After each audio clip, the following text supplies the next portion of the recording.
Hello and welcome to Ryno's Orioles Report. Please like the video and subscribe to the channel.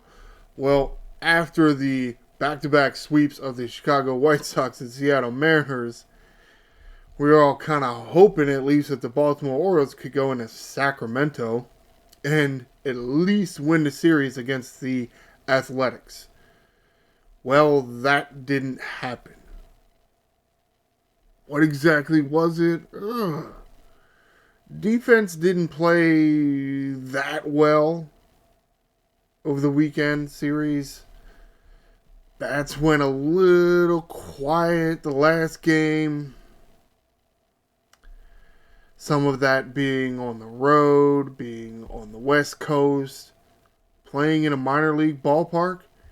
Yeah, not to make too many excuses, but some pitchers, even on other teams, and Jim Palmer and Ben Wagner on the broadcast talking about this, some pitchers around the league have complained that the mound there in Sacramento, where the A's are playing, isn't as good as a lot of the other major league ballparks. They didn't bring the major league grounds crew. They kept the same minor league grounds crew that's there or that's been there. This facility in Sacramento used to host an Oakland Athletics affiliate. Now it hosts a San Francisco Giants minor league affiliate.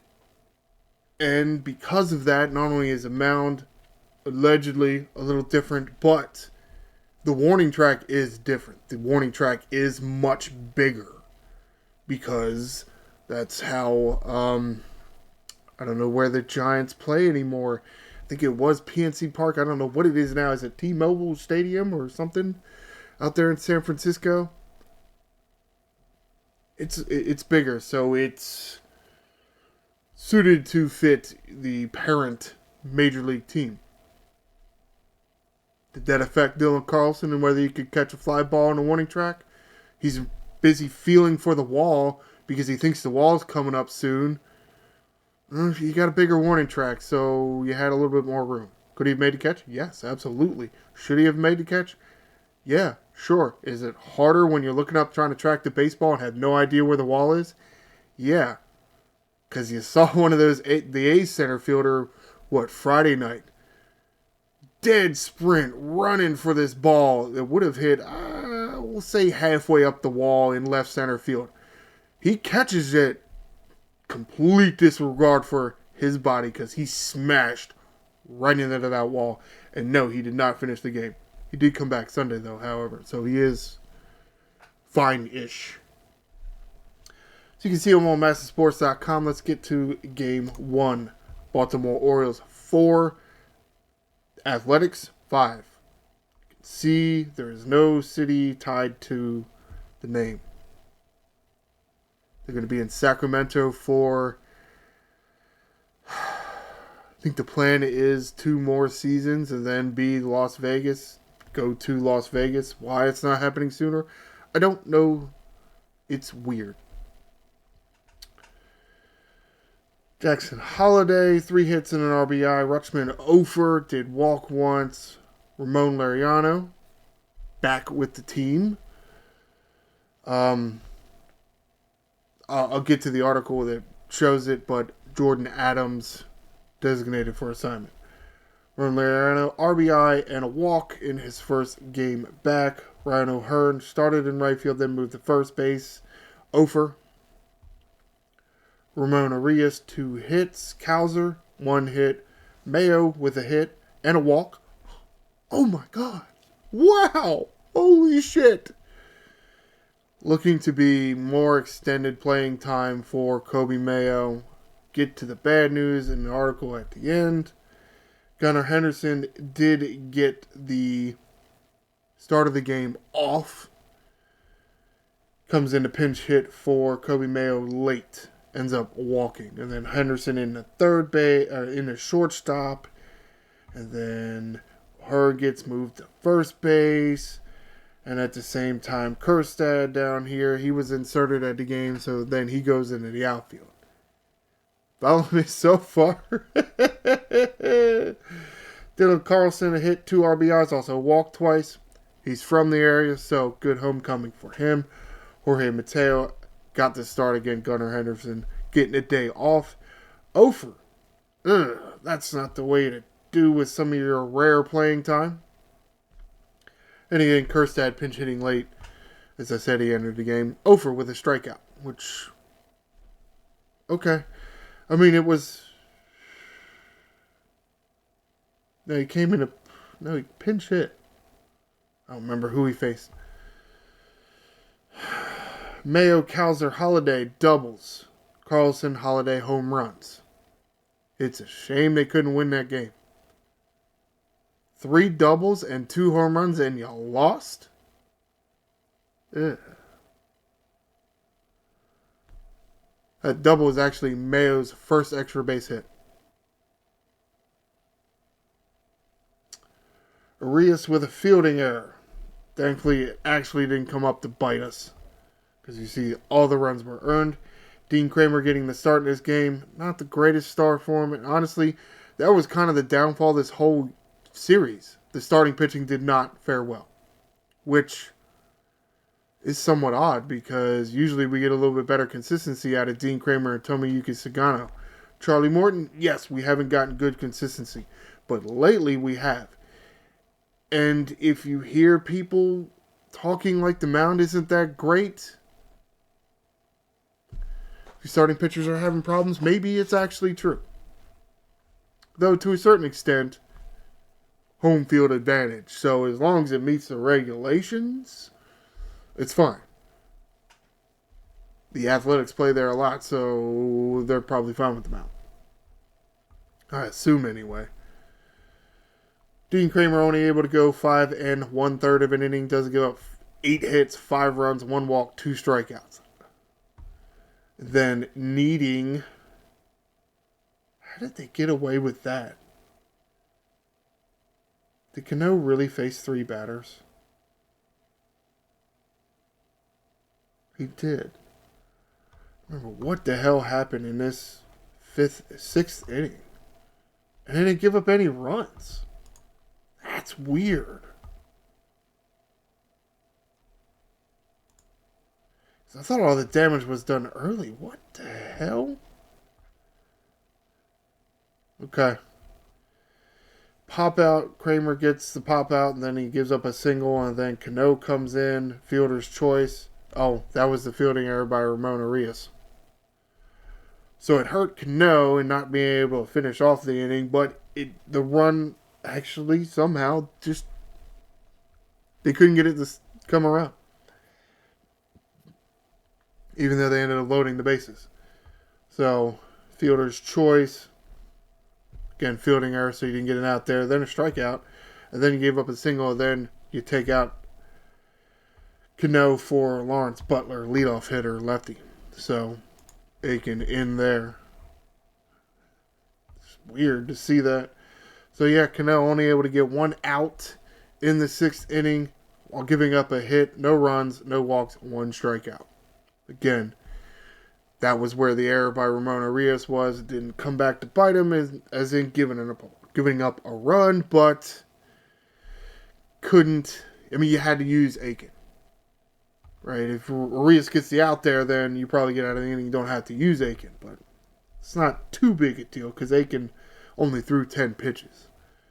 And Aiken getting the last out of the 6th inning with a strikeout. No hits, no runs, no walks, 1 strikeout. Sir Anthony Dominguez on for the 7th. You're on the road and you lost, so you don't have to pitch 9 innings. Yay! Yeah, breaking that splitter out more often. Did I mention? I heard him talk about it on the broadcast. I guess it was in the Seattle series, but I don't remember if I mentioned it on my show. Apparently, what was going on with his splitter, he broke it out against Jose Ramirez, and then decided to work on it behind the scenes and use it very sparingly, if not at all, but has broken it back out recently. Why? I don't know. I don't. He's getting some outs with it, so I guess it's okay. It's just weird that we saw him throw it to Jose Ramirez, who's a very good hitter. If you don't know who Jose Ramirez is, you should go find out. And he just looked like he had no idea what was going on at the plate. And then Dominguez doesn't use his splitter. It's so weird. But however, pitching the full 7th inning does give up a hit, but no runs, no walks, 2 strikeouts. Actually, I can go to this play-by-play and see how much he used his splitter in that inning.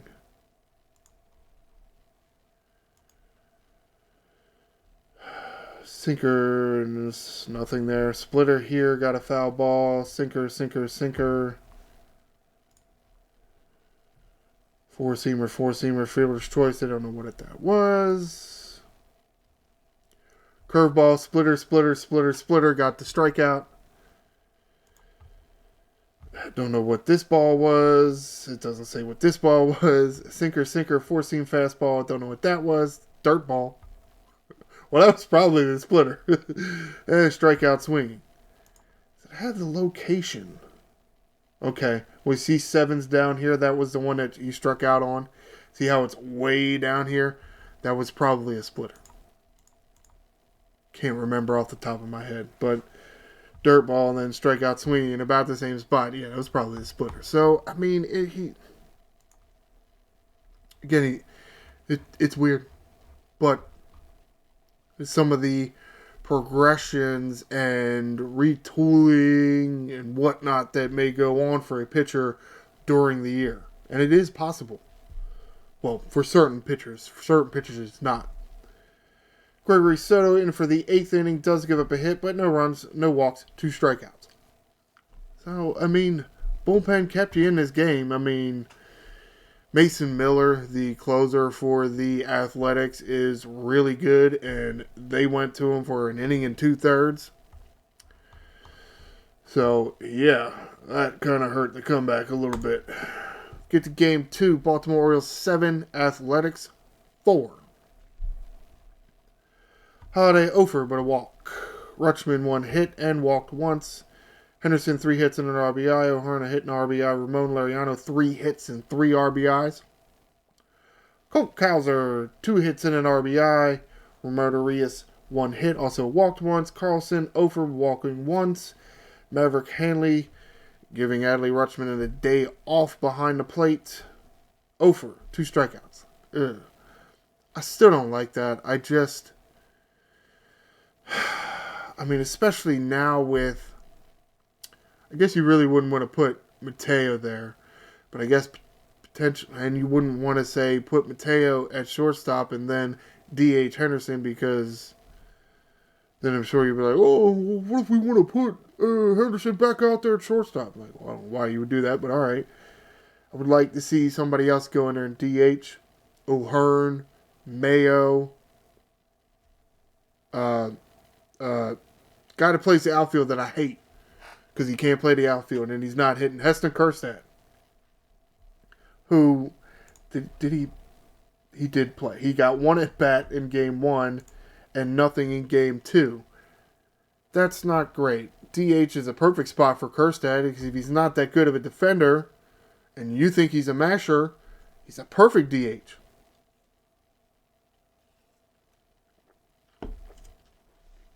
But that's okay. Wear out Rutschman.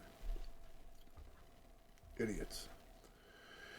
Rutschman with a double. Laureano with a home run. Kauser with a home run. Kauser hit a bomb over 450 feet. He was mad. He was mad because he got picked off. And you see Henderson stolen base. Here's the thing, though. And it really is a balk. Umpires didn't call it a balk. You have to, as a pitcher, if you're going to throw over to the base, you have to disengage. You have to take your foot off the rubber. Sirianni did not do, well, you have to take your foot off the rubber, then onto the ground, and then you can throw. You can't jump and throw at the same time. That's what he did. Umpires decided not to call the balk. Oh, what a shock. Umpires screwing us over again. Yeah. I also had a very bad strike zone this series. Charlie Morton gets a start in this game. Yeah, not good Charlie Morton, at least in the first inning. And the Orioles still won. How about that? Charlie Morton only able to go 2 1/3 of an inning. He threw 76 pitches, giving up 6 hits, 4 runs, 4 walks, 5 strikeouts. So weird. So weird. He only got 7 outs, 5 of them on the strikeouts. This was the game where actually the leadoff hitter, Butler, hit that ball to left field that Dylan Carlson had a problem tracking down. Because of the... Was it because of the warning track? He didn't know where the wall was in relation to where he was. He didn't know how much room he had. Can a warning track help? Yeah, it can. If it's too big, are you warned too early? Yeah, you can be. Of course, if it's too small, can you be warned too late? Yeah. So, it's that. I mean, it depends on the outfielder, right? Of course, to a certain extent, maybe they should be more universal.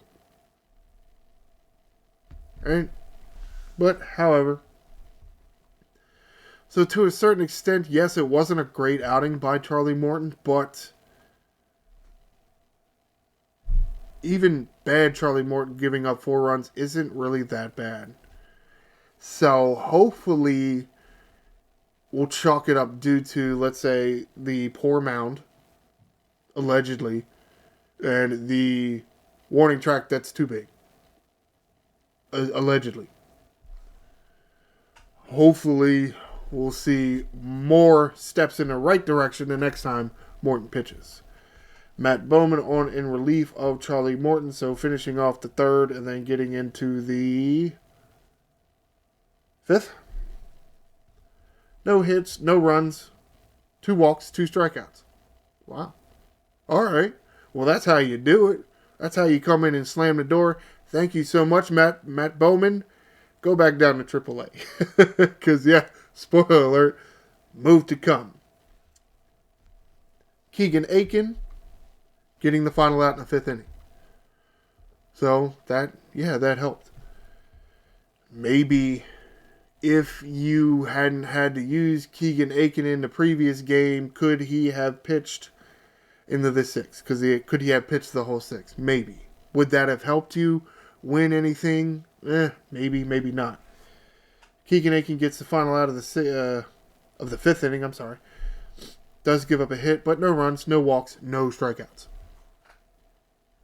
Sir Anthony Dominguez on for the 6th inning, pitching the whole 6th inning. Does give up a hit, no runs, 1 walk, 2 strikeouts. There you go again. More strikeouts for Dominguez. Gregory Soto in for the 7th. No hits, no runs, no walks, 1 strikeout. Andrew Kittredge. I feel like I've seen a little bit less of him. I just feel like we would have seen a lot more of him, but it's whatever. I think they pitched him a few times back to back and a little shaky, so they decided to dial back, give him a little bit more rest because he is just coming back. Well, it was a Milwaukee series, so that was a few weeks ago. But he hasn't been here the whole year. Pitching the full 8th inning, no hits, no runs, no walks, 1 strikeout. Okay. Felix Bautista on for his 12th save already. Interesting. Pitching the full 9th inning, no hits, no runs, 1 walk, 3 strikeouts. Yeah, I feel like it's shaky every time Felix Bautista goes out there. But maybe it's just me, because he's never been a command guy. And with the Tommy John, whatever, it was Tommy John, yeah. Command is one of the last things that comes back. Not that his velocity's back at all, but 98, 97. He got the outs, though. And another state. Feel like I'm saying his name a lot more now. Something for your next gig, Brandon Hyde. Last game of the series, Baltimore Orioles 1, Oakland Athletics 5.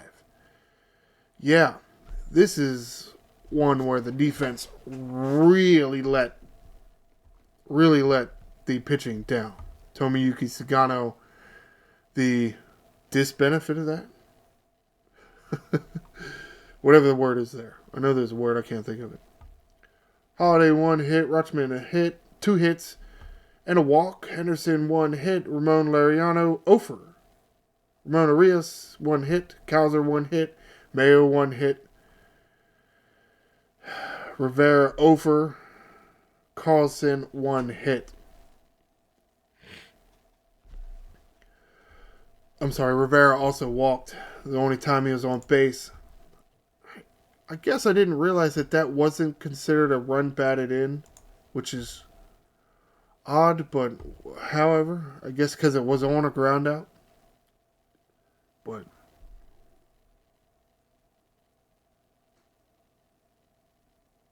what was it? Why did they say Dylan Carlson was a bat?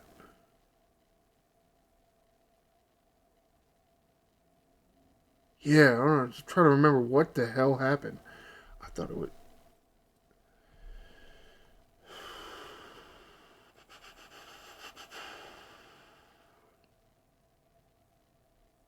Steals second, and then a throwing error by the catcher. It was the catcher, right? Yes. Okay. I got it now. Whew. Took me a minute to realize what the hell I was thinking there. I totally forgot to go over this ahead of time, but my bad. Ramon Arias doubles and a strikeout. Then what happened here? Ground out, so Ramon Arias to third. Then Rivera walking, and with Carlson at the plate, Rivera steals second. Trying to do... Where did Pareda throw the ball? It's a throwing error, but somehow it got near shortstop. And for some reason, Rivera wandering off second base, trying to get into third. Ramon Arias running home. Rivera tagged out. Luckily, Arias gets in there to score. Now, yeah, alright, it can be confusing. And Mansolino even said in the post game that possibly didn't see where the ball was. One person throws it to the other person, and the guy can't catch the ball. Where does the ball go? Can you always track that? I guess it's possible. Of course, at the same time, pick up your base coaches. Yeah. Ball wasn't in play. You don't have to move up. You're already on second base. Don't make the final out at third, especially if the ball never got out of the infield, and it was on the left side of the infield, so it's a very weird play. It was a very weird play to watch, especially because since this was the only run the Orioles scored, it almost didn't even count because Arias sliding into home plate instead of standing up, which isn't necessarily his fault. Not running through the base, like say, first base, and they teach you to do that. Slowed down a bit. If Emmanuel Rivera is tagged out a little sooner, the run doesn't count at all. It's like, what are you doing, Rivera?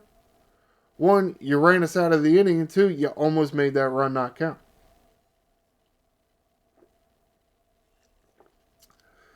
Yeah. Disappointing because I feel at one point during the year, maybe more over the past few weeks with Westberg being down, kind of talking up Emmanuel Rivera, making some good plays. Well, recently and more past series or two, he hasn't been hitting that much. And as far as yesterday, making a few, or let's say, making a base running mistake, and then, yes, a ball that he should have caught. Is it a tough catch at first base? Because he played first base yesterday. not being able to make the pick. Does Mayo make that pick? Possibly. To a certain extent, I actually feel like Mayo plays a pretty good first base. So does having Emmanuel Rivera on the roster hurt Mayo and his playing time? Yeah, a little bit. Does it provide the team some security? Sure. Yeah. Emmanuel Rivera not doing himself any favors, especially right now, but I'll get to that in a minute. Ramon Urias, the only extra base hit. Stolen bases by Rivera and Mayo. Yeah, Kobe Mayo with a stolen base. Error by Henderson, fielding and throwing. The throwing error actually did not come into play, but the fielding error did, sadly. Kind of dropped the ball, unable to get the lead runner at second base, who ended up coming around to score. Oh well. Tomoyuki Sakano getting the start in this game, as I said, the disbenefit of some of the bad defense. Only able to go 4 1/3 of an inning, giving up 8 hits, 4 runs, 3 earned runs, 1 walk, 2 strikeouts. Yeah, there was some talk that because of a day game and Tomoyuki with his problems with, his first start, cramps in his hand. It was a hot day in wherever Sacramento is. I should know where Sacramento is. Hot day out there. Not something we are used to yet here in Baltimore, but we'll get there. He could have some problems. He could potentially have some problems. Maybe not, but you know what? Maybe it was that mound again. This is not that good. Oh well. Scott Blewett. All right, the Orioles didn't blow it, brought back Scott Blewett. How about that? But you know what? Maybe Emmanuel Rivera blew his chances to stay on this roster. All right, that's enough jokes. So finishing off the 5th inning and then pitching the 6th inning, Scott Blewett, no hits, no runs, no walks, 2 strikeouts. You see why they like this guy. Yanier Cano in for the 7th inning, no hits, no runs, no walks, no strikeouts. Brian Baker in for the 8th inning. Yeah, trying not to give up another run and make it harder for the Orioles and the offense to come back against Mason Miller, but not that they did anything to Mason Miller in the first place. He threw 5 pitches and got 3 outs in the 9th inning.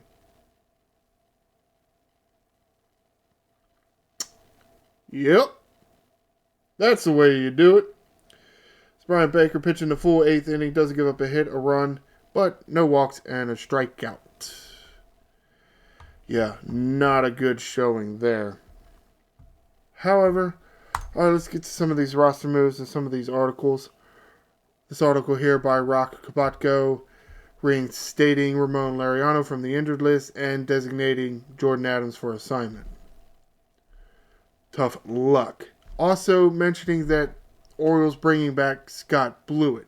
Now, it was weird because it took him a while to report to the team. So, because they knew that, they didn't make the roster move. They brought him back to the organization, but since you get time to report, it's not like you have to be there immediately. And then, the organization that acquires you has to make a roster move, but you can't get to the stadium because you were with Atlanta and wherever and the Atlanta Braves, and wherever the Atlanta Braves were, maybe not necessarily Atlanta, I don't know their schedule, and then you have to get to where the Baltimore Orioles are, or where they acquired you. They're out in Sacramento.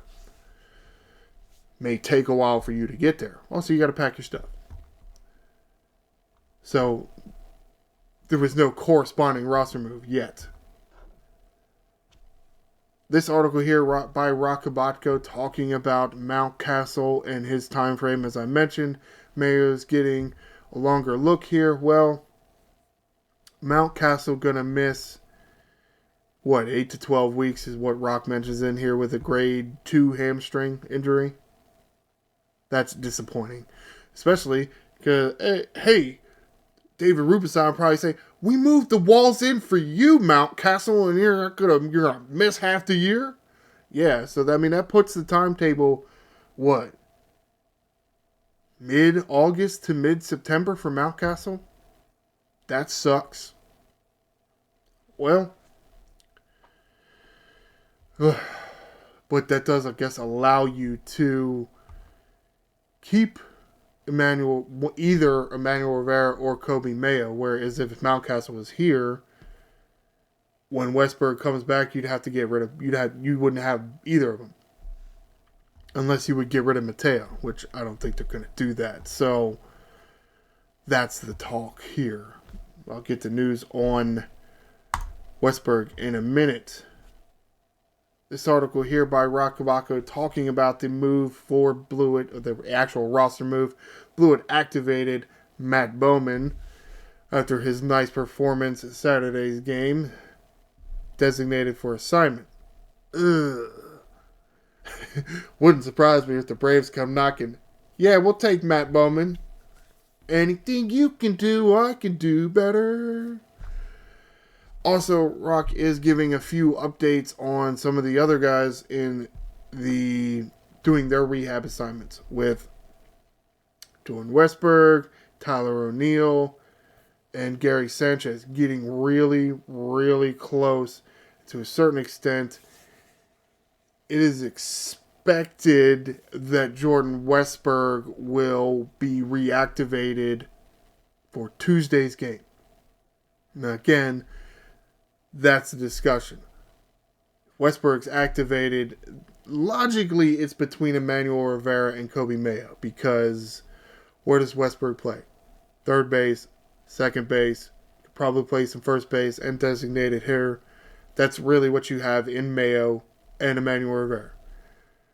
To a certain extent, they're almost, maybe, I guess you could look about it like this. The archetype for player, Arias, Westberg, they're kind of the same archetype. Can do first a little bit, second a little bit, third base pretty good, DH as well.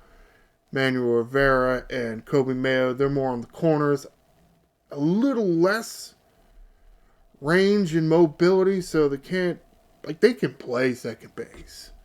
You're a Major League Baseball player, you can play second base, but are you going to be very good at it? Playoff caliber second base? Probably not. So if you have a Westberg and an Arias, you don't need Manuel Rivera and Mayo. So logically, it's going to come down to the decision between Emmanuel Rivera and Kobe Mayo. Now, who's that going to be? If you decide that it's Mayo, which that would allow you to keep everybody,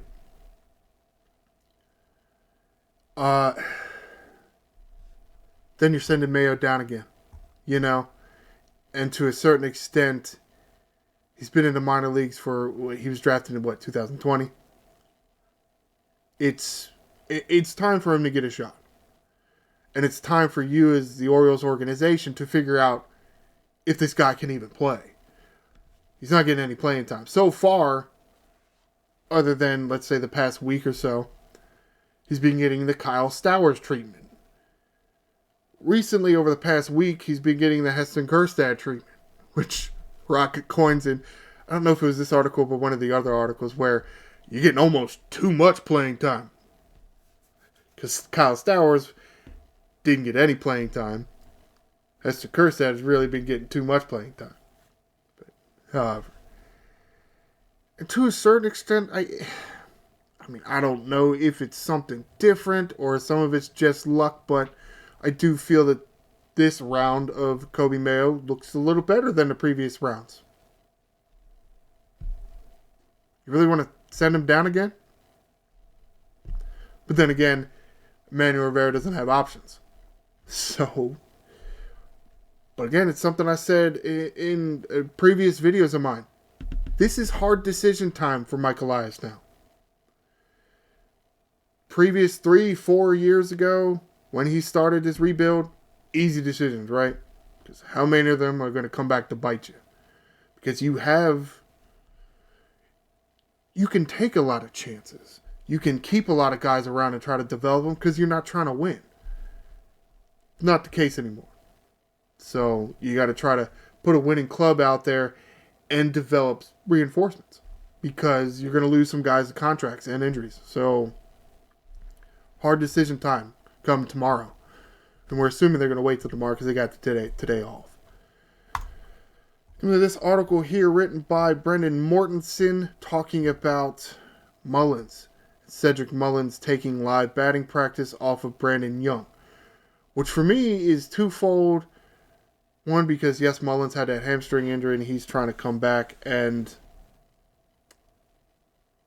was there something else in this article and I can't remember. I think there was, and I'm just spacing on what it was.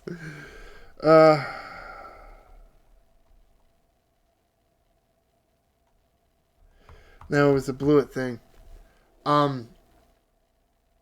Brandon Young had some kind of injury earlier in the season. I can't remember if I heard something that he was uninjured and making his rehab stint. I don't remember. There's so many damn injuries to keep track of, and especially if you're talking about some minor league guy that shouldn't even have had a chance, really, but only had a chance because some of your minor league guys that were there for depth, they got injured as well, like, say, Trevor Rogers and Chase McDermott. So it's nice that Brandon Young is available to throw live batting practice, which is good. We're moving in the right direction now. Again, right? Because I feel like everybody was getting on the injured list, and then we got a few guys off. I'm like, all right, it's changing, and then bam, everybody's getting injured, like, say, Mountcastle and Mullins and Tyler O'Neill again, and then Ramon Laureano. Like, holy shit. Hopefully we're going to try to start this again. Get some guys healthy and get them back. Second time's a charm, right? Yeah. All right, let's get to the schedule. Get the hell out of here. Tough series coming up Monday. Today is Monday. I said they have an off day. They do. Detroit Tigers coming into town. Really good team, having a really good season. Tough matchup. Very tough. Especially because, yes, Skubal is scheduled to pitch in this series. Yay! A 3-game set, Tuesday, Wednesday, and Thursday. All games scheduled for 6:35. And then the Los Angeles Angels are coming into town, not the Anaheim Angels. Whatever.